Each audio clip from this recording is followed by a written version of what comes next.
জয় গুরু। সবাইকে লাড্ডু গোপাল চ্যানেলে অনেক অনেক স্বাগত জানাই। গুরুদেবকে প্রণাম জানিয়ে, মাতা পিতাকে প্রণাম জানিয়ে আজকের এই পাঠ শুরু করছি। আর সবার জন্য রইল অনেক অনেক শুভেচ্ছা। বড়দেরকে প্রণাম জানাচ্ছি। আজকের ভিডিওটা কিন্তু খুব গুরুত্বপূর্ণ। তার মানে আপনারা বলতে পারেন, দিদি আগের ভিডিওগুলো কি গুরুত্বপূর্ণ ছিল না? অবশ্যই ছিল, কিন্তু এই প্রশ্নটা আমাদের মধ্যে থেকে অনেকেই, কিন্তু আমি অনেক পেয়েছি চ্যানেলে, যে এতদিন ধরে জব করছি, এতদিন ধরে ক্রিয়া করছি, এতদিন ধরে নাম নিচ্ছি, এত বছর দেখতে দেখতে কেটে গেল, এন্ড অফ দ্য ডে মনে হয় যেখানে ছিলাম যেন সেখানেই আছি। কই কিছু তো হলো না। সবাই বলে নাম নিলেই হবে, কদিন জব করো না ঠিক বুঝতে পারবে, শরীরটাও সুস্থ বোধ হবে। কই রোগ ব্যাধি বেড়ে যাচ্ছে, বাড়িতে অশান্তি লেগে থাকছে, খাবার খাচ্ছি হজম হচ্ছে না। মানুষ যখন সাধারণত খেতে তো ইচ্ছে হয়, কিন্তু এত মেডিসিন, এত কিছুর চাপ, এত কিছু যেন কুলিয়ে উঠতে পারছি না। এই কটা টাকা, এইগুলো না আমরা সবাই এইভাবেই সাধারণত কথা বলি। এই আমাদের খুব কমন সমস্যা।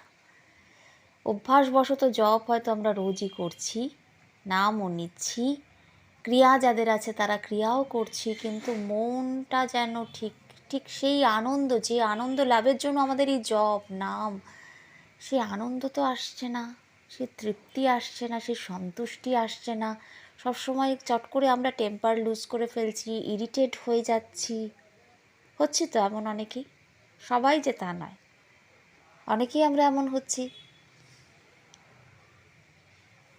অনেকেই আমরা এরকম কমেন্ট করি, অনেকেই করেন আপনাদের মধ্যে থেকে, বা আমরা অনেকে ভাবি যে কই কিছু হচ্ছে না, ঠিক তো হচ্ছে না, মন লাগছে না, ঠিক ঠিক স্যাটিসফ্যাকশান আসছে না জব করে, নাম নিয়ে, ক্রিয়া করে। যেটা চাইছি সেটা যেন পাচ্ছি না। কেন এরকম হচ্ছে? হওয়ার তো কথা, তাহলে হচ্ছে না কেন? সেটা নিয়েই তো আজকের এই পাঠ। তো সেটা জানতে গেলে পুরো পাঠটা শুনতে হবে। আসছি সরাসরি মূল পাঠে আসার আগে শ্রী শ্রী ভজন ব্রহ্মচারীজি শ্রীচরণ কমলে সশ্রদ্ধ প্রণাম জানিয়ে মূল পাঠে আসবো। শ্রীমৎ শুদ্ধানন্দ ব্রহ্মচারীজিকেও প্রণাম জানিয়ে পাঠ শুরু করছি। তাঁর লেখা থেকেই পাঠ করব। তো ঠাকুরকে যখন জিজ্ঞাসা করা হচ্ছে, শ্রীমৎ শুদ্ধানন্দ ব্রহ্মচারীজি বলছেন, ঠাকুর শ্রী শ্রী ভজন ব্রহ্মচারীজিকে যখন জিজ্ঞাসা করা হচ্ছে, তখন ঠাকুর, আপনি আপনার দীক্ষিত শিষ্যদের যে সহজ সাধন পন্থার নির্দেশ দেন, আপনি যেটা দেন তা হচ্ছে জপের মাধ্যমে মনকে শান্ত এবং ঈশ্বরময় করার অভ্যাস। বেশিরভাগ সাধক সাধিকার মধ্যেই কিন্তু একটা প্রশ্ন যে আমি শুনেছি জপের ঠিক পন্থাটা কি, কীভাবে সাধন করলে পরে তাড়াতাড়ি, আমরা খুব ফাস্ট চাই সব কিছু, কিন্তু এই পথটা মোটেও ফাস্ট নয়। কীভাবে সাধন করলে পরে আমরা তাড়াতাড়ি কৃপার অধিকারী হওয়া যায়, এই প্রশ্ন বাবার কাছে রাখা হয়েছিল। তো কৃপা চাই আমরা, অথচ করতে চাই না। এ বড় জটিল কথা। আমরা কৃপা চাইছি, কিন্তু আমরা করতে চাই না, খাটতে চাই না। কৃপা করে পাওয়া, ক্রি ধাতু, সার্চ করে দেখবেন ক্রি ধাতুর অর্থ কী। আমি সবটা বলে দিচ্ছি না, আপনারা নিজেরা একটু দেখুন। ক্রি ধাতু, করো তবে না পাবে।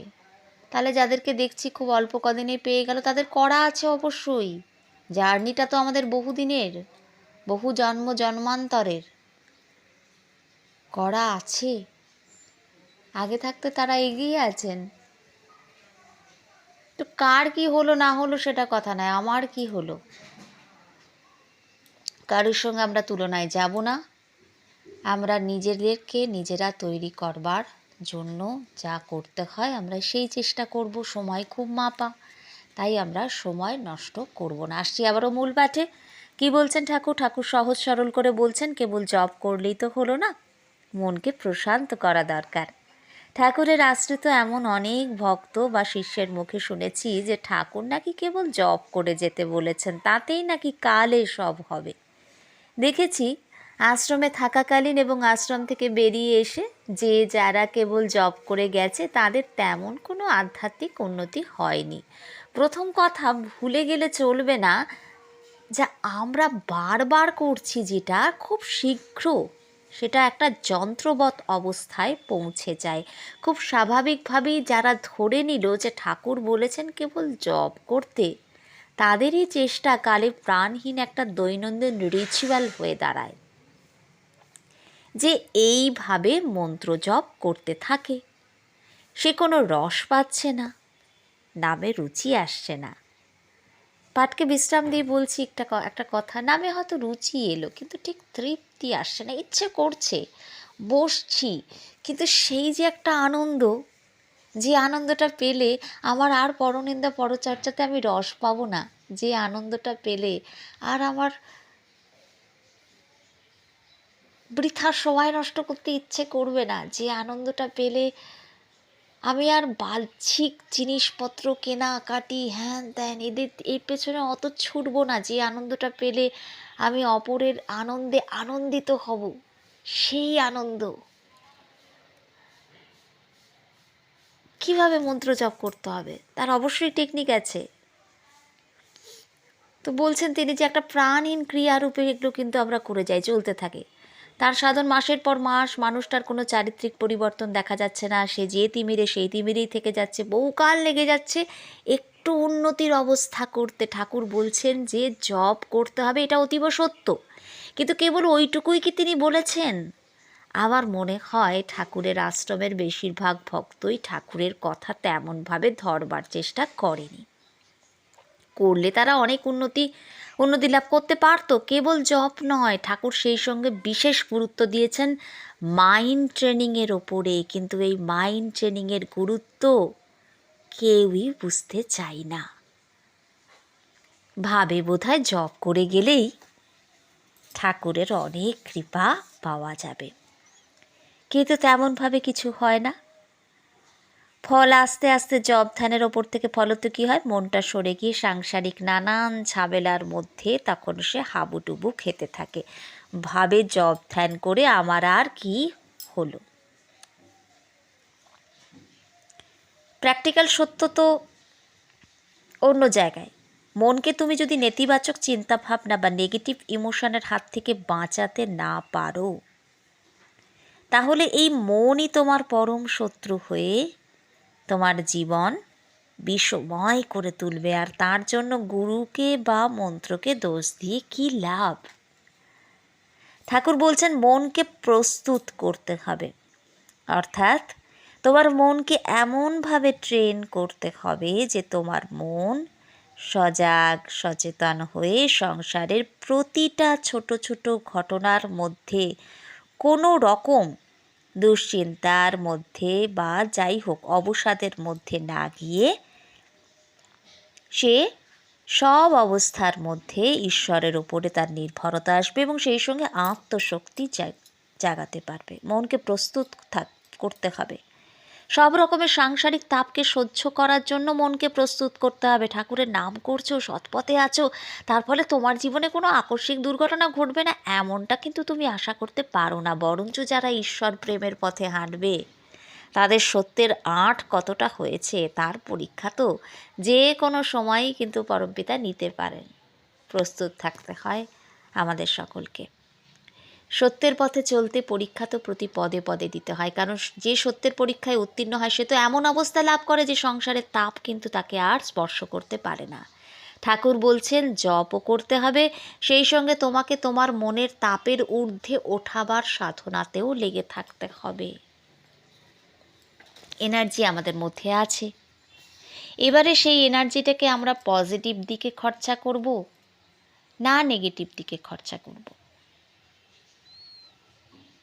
আমার পতিদেবের কাছে একটা কথা আমি অনেকবার শুনেছি যে তোমাকে একটা ছুরি দেওয়া হলো, সেই ছুরিটা দিয়ে এখন তুমি সবজি কাটবে, রান্নার জন্য খাবার দাবার তৈরি সবজি প্রস্তুত করবে। আমরা কাটা শব্দটা আমাদের গুরুদেব ব্যবহার করতে বারণ করতেন, তো বোঝাবার জন্য বলে ফেলেছি, বা এক এক সময় মুখ থেকে বেরিয়ে যায়। তো উনি বলতেন সবজি প্রস্তুত করা, বানানো, আমানি করা ইত্যাদি শব্দগুলো, ফল যেহেতু সবটাই এগুলো এই শব্দগুলোর মধ্যে একটা অন্যরকম প্রভাব কাজ করে, যেহেতু উনি সব শব্দকে খুব গুরুত্ব দিতেন সেজন্য উনি এটা বলতেন। তো সবজি প্রস্তুত করবে, তৈরি করে নেবে, নাকি সেটাকে স্লাইস করবে, নাকি সেটা দিয়ে কাউকে মারবে, কারুকে হত্যা করবে, সেটা তোমার ব্যাপার, ছুরি তোমার হাতে। তো এনার্জি আমাদেরকে ঈশ্বর দিয়েছেন, তো সেই এনার্জিটাকে আমি কিভাবে ব্যবহার করব, কোন দিকে নিয়ে যাব, শক্তিটাকে আমি কোন দিকে নিয়ে যাব, দুটোই আমাদের মধ্যে কাজ করে, পজিটিভ থিঙ্ক এবং নেগেটিভ দিক। তো আমরা কোনটাকে নিয়ে এগোবো সেটা আমাদের ব্যাপার। এবং নেগেটিভটাকে পজিটিভে কনভার্ট করার যে টেকনিক বা যে পদ্ধতি, সেখানেই তো আসল রহস্য, সেটাই তো আসল জায়গা। তো সেই পদ্ধতি কিভাবে সেটাকে করতে হয়, সেগুলো অনেক পদ্ধতি আছে, কিন্তু এইগুলো ভয়েস মেসেজ করে বলে দেওয়া, মানে আমাদের যেহেতু হোয়াটসঅ্যাপ গ্রুপ আছে সেজন্য বললাম, ওগুলো ওইভাবে হয় না। এগুলোকে নিয়ে দীর্ঘদিন ধরে আবার প্রতিদেব রয়েছেন, উনি চেষ্টা করে যাচ্ছেন, এবং এটা একটা সাধনই বলতে পারেন আপনারা। তো সব কিছুই সাধনা, রান্নাটাও সাধনা, আমরা পড়াশোনা যারা করছি তাদের কাছে পড়াশোনাটাও সাধনা। সব কিছুকে ওই যে বাচ্চাকে যেমনভাবে মা সেবা করে সেরকমভাবে সেবা করতে হয়, না হলে কোনোটাতেই কিন্তু আমরা সেই ইয়েটা পাবো না যেটা আমরা চাইছি।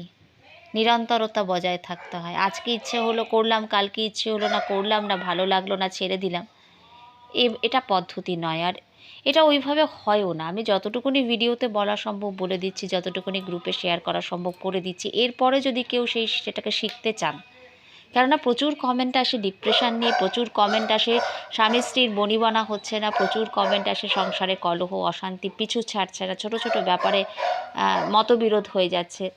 তো অবশ্যই আমাদের চলবার পদ্ধতি আছে, আমরা কিভাবে চলবো। আমরা তো প্রকৃতি থেকে দূরে সরে যাচ্ছি, ঋষি পরম্পরা আমরা ভুলতে বসেছি, ঋষিরা যেগুলো বলে গেছেন সেগুলো আমরা মেনে চলছি না।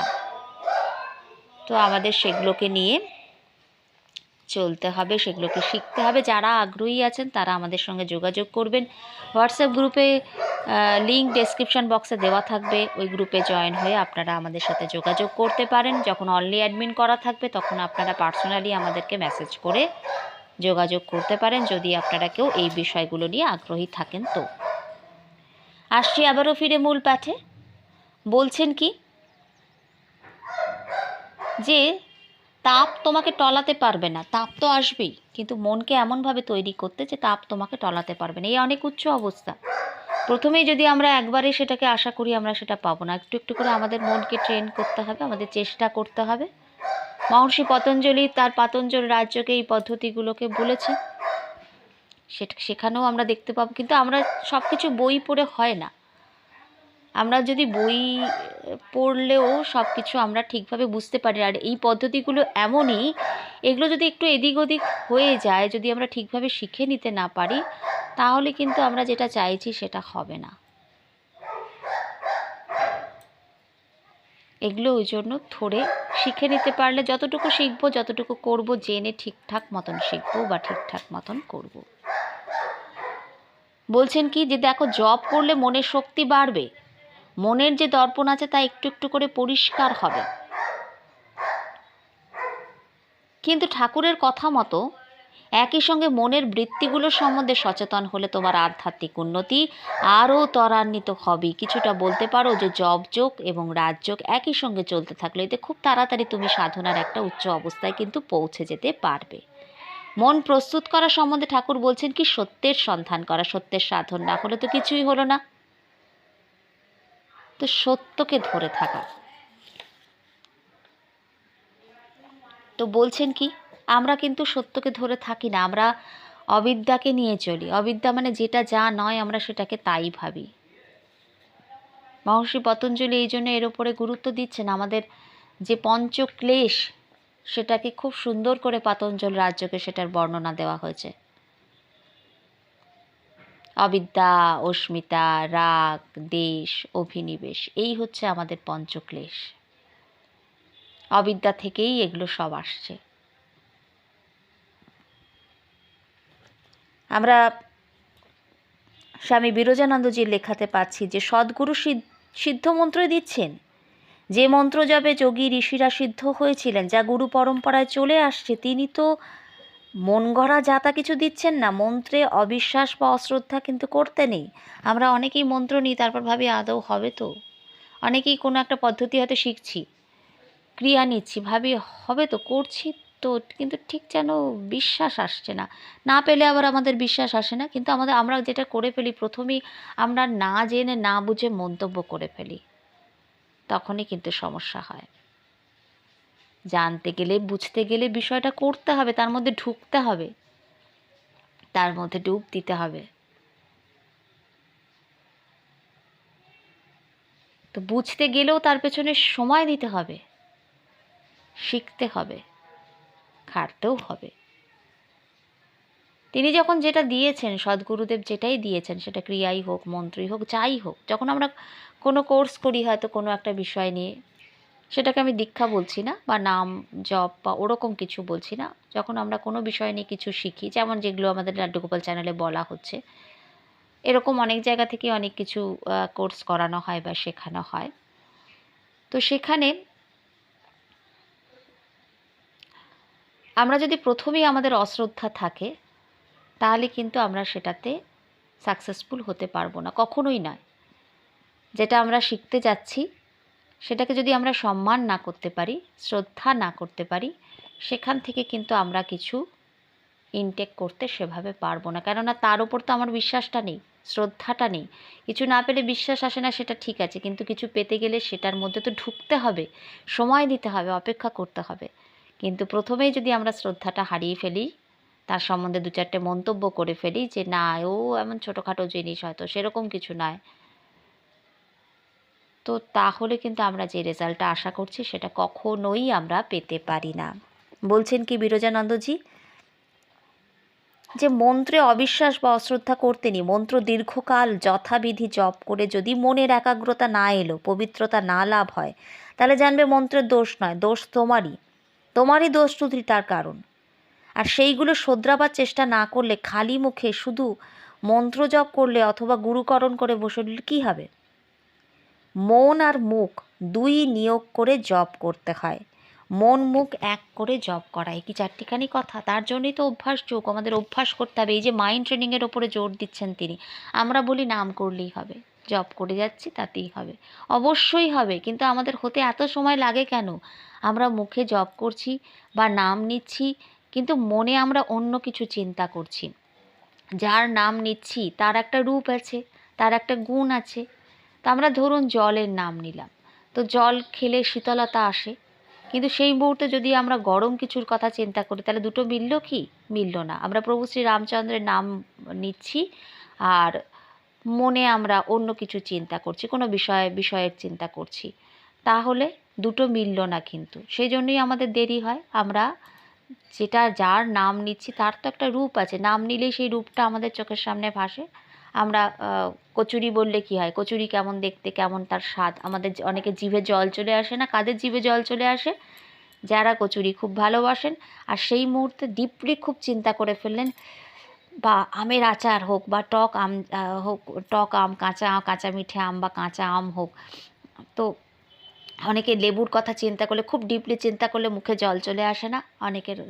যে আমরা একটা যেন একটা স্বাদ পেলাম, মুখটা যেন টক হয়ে, মুখে যেন মনে হলো যেন সেই টক মিষ্টি একটা বা টক টক একটা স্বাদ পাচ্ছি। কখন এটা হবে? যখন আপনি খুব ডিপলি সেটাকে চিন্তা করবেন, মুখে নামও নিলেন আর খুব ডিপলি চিন্তা করলেন, তাহলে আনন্দটাকে আপনি উপলব্ধি করতে পারবেন এবং সাথে সাথে কিন্তু কানেক্ট হতে পারছেন। কানেক্ট যদি না হতে পারেন, তাহলে কিন্তু সেই ইয়েটা আসবে না, কখনোই নয়। আমরা মুখে একটা চিন্তা বলছি আর মনে আমরা আরেকটা চিন্তা করছি, ফলত কি হয়? যে চিন্তাটা করছি ওটাই বাড়তে থাকে, ওটাই আমাদের বাড়তে থাকে। বলছেন কি তিনি এখানে, যে মন মুখ দুটো নিয়োগ করে জপ করতে হয়। আবার তিনি অন্য জায়গাতে বলছেন যে সংসারী মানুষ যারা আছেন তারা কিন্তু গুরু দীক্ষা নিচ্ছেন এবং বলছেন কি, যে গুরুদেব আমার সমস্ত পাপের ভার গ্রহণ করেছেন, আমার আর করবার বা ভাববার কিছু নেই, তার কৃপাতেই সব হবে। পাপের ভার দেওয়া বা নেওয়া যতটা সহজ বলে তারা মনে করেন, তারা কি পুণ্যের ভার দেওয়াটাকে অতটা সহজ বলে ভাবেন? তা তো নয়। পাপের ভার দেওয়া বা নেওয়া অত সহজ নয়। তাহলে আর ভাবনা কি ছিল? সকলেই তো অনায়াসে নিষ্পাপ হয়ে যেত। পাপের ভার গুরুকে বা ভগবানকে দিতে গেলে পুণ্যের ভারও তো দিতে হবে, এটা বিরজানন্দজিই বলছেন। খালি দুঃখভোগের অংশটা দিলাম আর সুখভোগের অংশটা নিজের জন্য রাখলুম, তাহলে তো ঠিকমতো দেওয়াও হলো না, তারও ঠিকমতো নেওয়া হলো না। যদি পাপের ভার দিয়ে কেউ নিষ্পাপ হয়, আর তখন তার পক্ষে আর কোনো পাপ করা সম্ভব নয়। যদি পরেও আগের মতন পাপের কুপ্রবৃত্তি থাকে,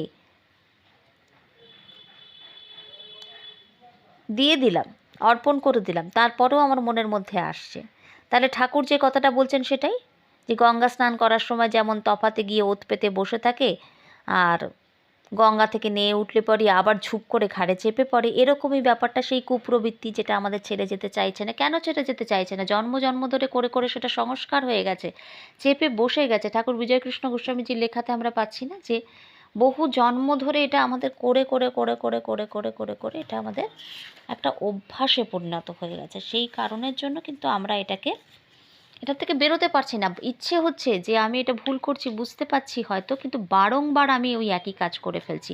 সেই ক্ষেত্রে করতে হয় প্রার্থনা। প্রার্থনা এমনি করলেও হবে, আর যদি আমরা সঠিক পদ্ধতি ধরে করি তাহলে আমরা আরও তাড়াতাড়ি তার সাথে কিন্তু কানেক্ট। যদিও এই পথটা খুব ধৈর্যের পথ, এই পথে ধীরে চলতে হয়। তাড়াতাড়ি মানে যতটা সময় আমার এমনিভাবে ক্যাজুয়ালি করতে লাগছে, তার থেকে যদি আমরা সঠিকভাবে করি তাহলে আমাদের আরেকটু কম সময় লাগবে, আমাদের বিভ্রান্ত কম হতে হবে। বিরজানন্দজি আবার আরেক জায়গায় বলছেন, অনেকে দীক্ষার পর গুরুকে বলে, বাবা আমরা কিছুই করতে পারবো না, এখন হতে আপনার উপর সব ভার দিয়ে আমরা খালাস। তো এ কেবল ফাঁকি দেওয়ার, কিছু না করার মতলব। এত তো সহজ নয়। সস্তার জিনিস কি ধর্মলাভ? যেমন ভাব তেমন লাভ, মুখে বললেই কি ভার দেওয়া হলো? সে অনেক সাধন সাপেক্ষ। নিজের অহংকে বলি দিয়ে সম্পূর্ণভাবে আত্মসমর্পণ করতে হয়। 2 পয়সা রোজগারের জন্য দিন রাত টোটো করে ঘুরতে পারো, আহার নিদ্রা ত্যাগ করে খাটতে পারো, আর জ্ঞান ভক্তি লাভের ভেলায় আমরা কিছু করতে পারবো না? বেশ মজার কথা তো। দিনের পর দিন, মাসের পর মাস, বছরের পর বছর ধরে কায় মনোবাক্যে যথাসাধ্য উপাসনা করলে তবে তো বস্তু লাভ হয়। তো এরকমভাবে ভাবনা চিন্তা নয়। আমরা যদি আমরা মন মুখ এক করা চারটিখানি কথা নেই, সেই জন্যই তো অভ্যাস যুগ, সেই জন্যই তো আমি পারছি না বলি না মায়ের কাছে প্রার্থনা করা। আমরা যদি শ্রী শ্রী পঞ্চানন ভট্টাচার্য মহাশয়ের লেখাতে যাই তাহলে আমরা দেখতে পাবো যে তিনি বলছেন কি, যে আপন আপন রুচি অনুযায়ী শাস্ত্রার্থ আমরা করে ফেলি। শাস্ত্রের রামায়ণ হোক, মহাভারত হোক, চণ্ডী হোক, এখানে যে সমস্ত যুদ্ধের বিবরণ লেখা আছে সেটা কিন্তু কোনো বাহ্যিক সমর বা যুদ্ধ নয়। শরীরের যে ইন্দ্রিয় আসরিক ভাব, তার সঙ্গে যুদ্ধ। যদি কেউ সাধারণভাবে পাঠ করলো, বাহ্যিক অর্থটাকে নিয়ে বসে রইল, সাধারণত জীব মাত্র তাই করে। প্রত্যেকের রুচি পৃথক পৃথক, তিনি বলছেন। সুতরাং সাধারণ পশুভাবাপন্ন জীব আপন আপন ভাবের বশবর্তী হয়ে, আর যার যেরকম মনের ভাব তিনি সেই রকম আপন ভাবের বশবর্তী হয়ে সাধারণ পশুভাবেই কিন্তু অর্থ করে থাকেন। আর তার ফলে কী হয়? আসরিক ভাবটা বৃদ্ধি পাচ্ছে, আত্মোন্নতির পথে বাধা প্রাপ্ত হচ্ছে, নিজেরও মনে অশান্তি বাড়ছে, অন্যেরও মনে অশান্তি সৃষ্টি করছে। অথচ আমি ভাবছি আমি তো নাম করছি, হচ্ছে না কেন? আমার মন পরিষ্কার হচ্ছে না। আমি তো মনে অন্য কথা চিন্তা করতে করতে করছি। তাহলে বস্তুগুণ কি নেই? আমরা যেটা ঠাকুর বিজয়কৃষ্ণ গোস্বামীজি বলছেন, নাম বুঝে করো, না বুঝে করো, ফল হবে। অবশ্যই আছে, কিন্তু সময় অনেকটা লেগে যায় এটাতে। বস্তুগুণ নিশ্চয়ই আছে, কিন্তু এখানে সময় অনেকটা লেগে যায়, রুচি আসতে অনেকখানি সময় লাগে। তাই কিছু কিছু পদ্ধতি আছে যেটা দিয়ে সেগুলোকে যদি আমরা ফলো করি, আমাদের মনের মধ্যে জমে থাকা অনেক অনেক জন্ম জন্মান্তরের কষ্ট আস্তে আস্তে আমরা কিন্তু, যারা তৈরি হতে চাই তারা যদি তাঁর কাছে প্রার্থনা করি, তিনি ঠিক উপায়ে আমাদেরকে এগিয়ে নিয়ে যাবেন।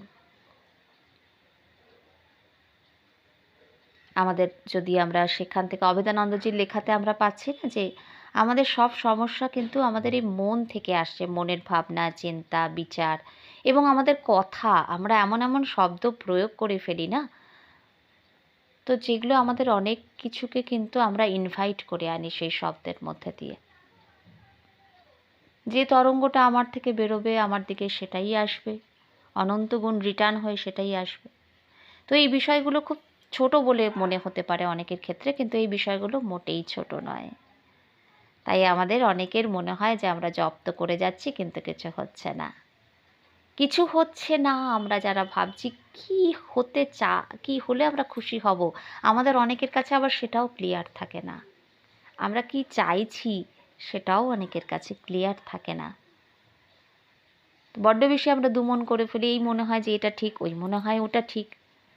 তাই একটু ঠান্ডা মাথায় ভেবে দেখতে হবে যে কি কি জিনিস আমার সংশোধন করা দরকার, কিভাবে চলা দরকার। আবার মনের মধ্যে বারবার কোন চিন্তাগুলো আসছে, কেন আমার জপে মন বসছে না, ঈশ্বরের কাছে প্রার্থনা করতে হবে সেই জন্য। আর যে বিশেষ পদ্ধতিগুলো বললাম সেগুলো যতটুকুনি ইউটিউবে বলা সম্ভব আমি বলে দিলাম, বাকিটা এইভাবে বলা সম্ভব নয়, বা বলে দিলে কোনো কাজও হবে না। আপনাদের অনেকের হয়তো মনে হয় যে একবার শুনে নিলাম, এটা অত সহজ সহজ, কিন্তু এটা ওইভাবে হয় না। যারা আপনারা এই বিষয়ে আগ্রহী তারা যোগাযোগ করবেন, তাদেরকে সেটা নিয়ে কথা তখন বলা হবে। আপাতত আপনারা এখানে শুনে এইটুকুনি জিনিস নিজেদের কাছে ক্লিয়ার করে নিন যে হ্যাঁ, আমাদের যাদের জব করে নাম করে কাজ হচ্ছে ঠিক আছে, যাদের হচ্ছে না তাদের নিজেদের মনের মধ্যে নিশ্চয়ই অন্য কিছু চলছে। কি চলছে, কিভাবে সেটাকে কতখানি বেশি সময় ধরে কোন চিন্তাগুলো আসছে একটুখানি খেয়াল করুন, কোথা থেকে সমস্যাটা আসছে নিজেরাই বুঝতে পারবেন যে কোন চিন্তাটা বারবার আপনাদের মনের মধ্যে ঘুরে ঘুরে আসছে, সেটা নিয়ে কি সত্যিই খুব চিন্তা করার আছে, নাকি আপনি একটু বেশিই চিন্তা করছেন। তো এগুলো ধরে ধরে একটু নিজেরাই নিজেদেরকে একটুখানি অবজার্ভ করুন, দেখুন।